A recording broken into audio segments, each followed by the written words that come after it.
J'avais un souci, une obsession même, c'était bétonner moi-même, quoi. J'ai senti que c'était absolument nécessaire de créer quelque chose dans une assiette de 25 ou 30 cm où il se passe quelque chose qui soit un moyen d'aller vers les autres et un moyen donc de toucher leur cœur.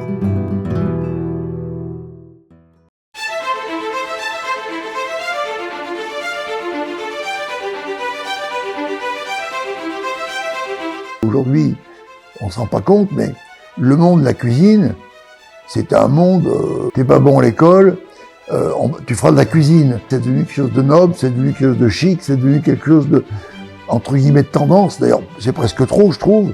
Moi, je dirais jamais que c'est le plus beau métier du monde. Il y a beaucoup de contraintes, il y a beaucoup de... Mais ce qui est intéressant dans ce boulot, c'est qu'on fait quelque chose, on a un retour immédiat et un retour d'amour, quoi, un retour amoureux. Ça arrive assez souvent. Des gens qui ont dîné, les gens pleuraient, quoi. C'est pas la mode en ce moment, mais le travail avant tout. Parce que avoir un peu de talent, c'est bien, et je pense que j'en ai, et tant mieux, mais j'y peux rien.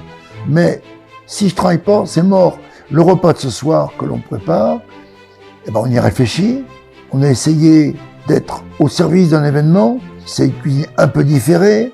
Ces 20 personnes qui vont passer à table, ils doivent retrouver notre travail, mais adapté au lieu. C'est un spectacle, si vous voulez, ça tient c'est la magie d'une mécanique bien huilée. Lorsque vous êtes dans les arrières d'un théâtre ou d'un concert, vous dites, mais comment ça marche? Il faut de la rigueur, il faut de l'honnêteté, il faut de la sincérité dans le propos. Pour durer, il faut être soi-même. Voilà. Très peu de vie privée, même si j'ai une famille que j'aime. Il y a une forme de solitude, mais on est entouré, et on est entouré d'hommes et de femmes qui croient en ce que vous faites, parce que ce qui est important aussi pour durer, il faut être avec des gens qui eux-mêmes vont trouver leur propre intérêt dans cette histoire. Voilà. Honnêteté, respect, voilà. Avec ça on taille la route, hein, voilà. Et aujourd'hui plus que jamais.